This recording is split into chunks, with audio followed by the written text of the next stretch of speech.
Inner joy is a very frequently used term, yet few of us ever understand it. What do we mean by inner joy? For most of us, it means dreaming about a place or a person and create some sensation inside. For others, it is fantasizing about something that tickles them that they call inner joy. Then there are pious people who go on imagining their God or a holy name or a holy place or a building that gives them some kind of happiness, which they call inner joy. But is any of these things inner joy? Think about it. They cannot be inner joy because all that we dream or fantasize or imagine, all these things, people, places, are outside of us.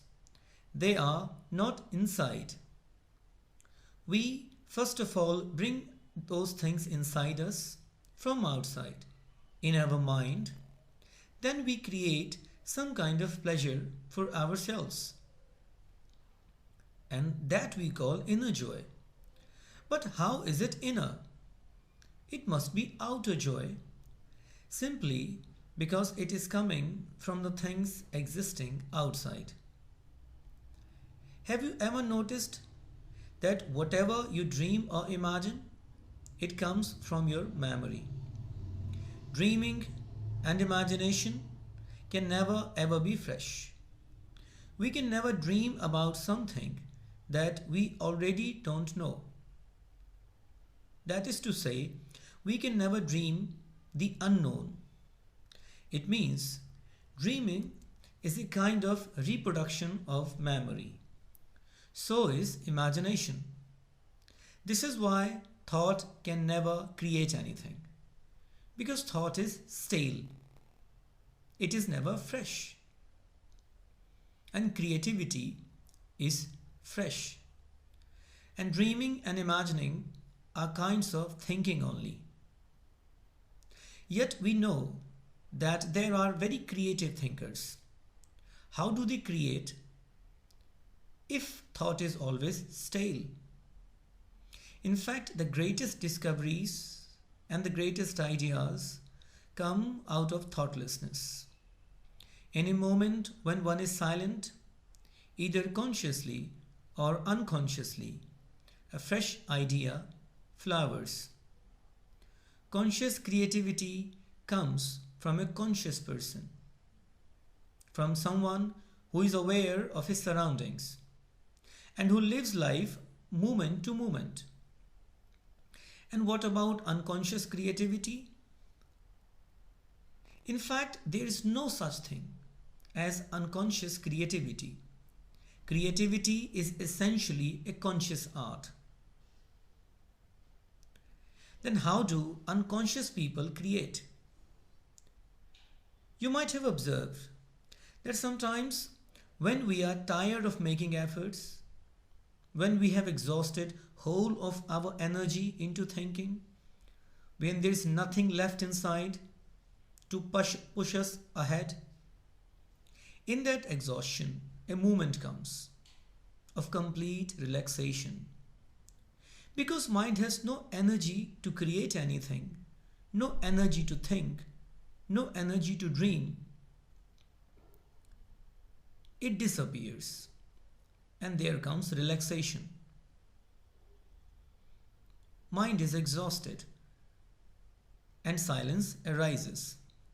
In this silence, all of a sudden, a person is filled with some freshness, and that freshness actually brings real creativity. So, in either case, it is never thinking that creates, it is always non thinking. Just observe, when there is an extreme effort, that extreme effort is always followed by extreme exhaustion. And that exhaustion means there is nothing to do. One cannot do anything because one has no energy to do. And remember, mind would still like to do something. So the goal hasn't disappeared, it is there. Mind can see that, it is there.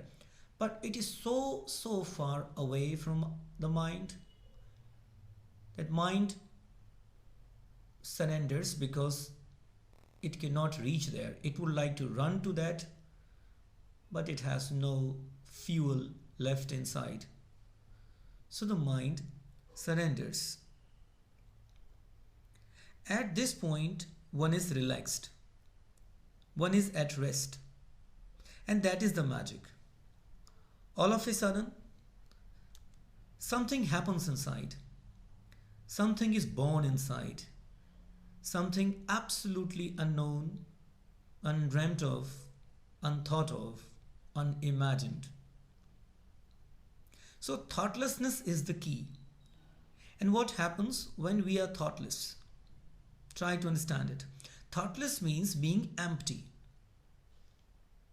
When there is no sensation inside, no thought, no dream, no desire. When there is vacuum inside, total aloneness. That is called silence. Remember, the inner joy that we talk about is the joy of loneliness. But the inner joy that comes when we are totally empty is the real inner joy. Obviously, one who has not known this joy of emptiness will be confused. Because if there is nothing inside, what will create joy? That is the common logic. There should be a creator inside. There should be a situation. There should be something that will cause this joy. Some source of joy. But the real mystery is the inner joy is actually causeless. I repeat, the inner joy is actually causeless. It does not come because something has happened. It does not depend on anything else.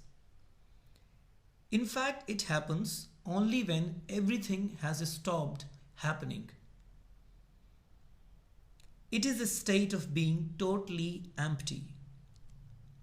And when one is at ease with oneself, not thinking anything at all, this joy blooms. But obviously, one who has not meditated will always find it difficult to understand it.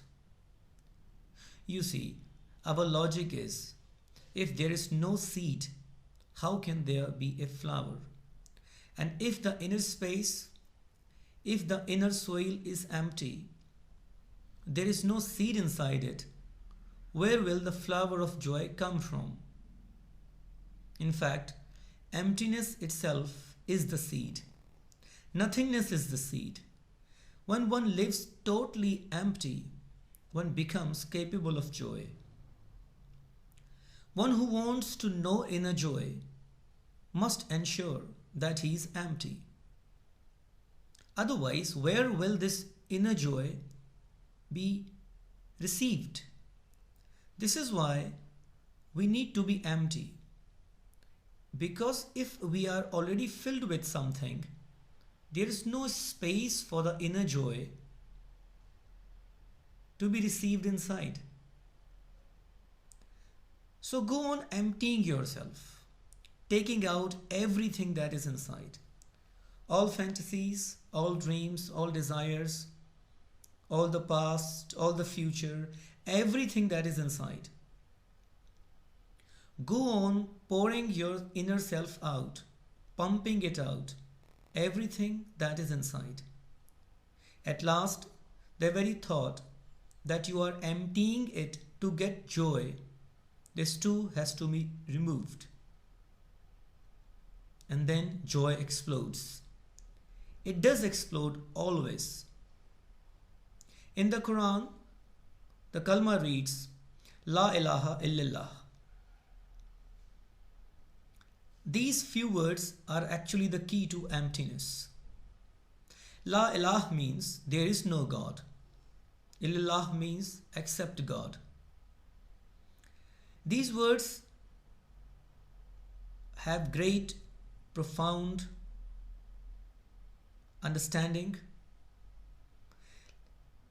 La ilaha means there is no God. So when one closes his eyes and tries to perceive God, what happens? One or the other image comes, or some, or the image of some place or some building. Anything is an illusion of divinity, because la ilaha, there is no God, nothing can be equated with God. And when everything is removed, just everything, along with the very thought of removing also, then one knows Allah. All the images have to be removed from the inside, because God cannot be equated, God cannot be symbolized by anything.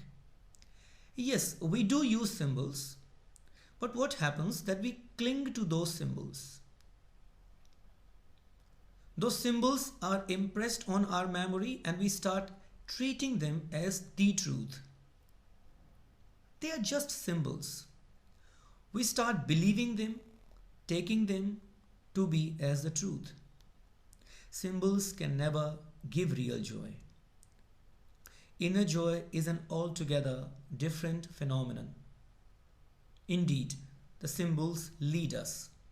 They tell us something about the truth, because truth cannot be directly comprehended through language. So symbols have to be used.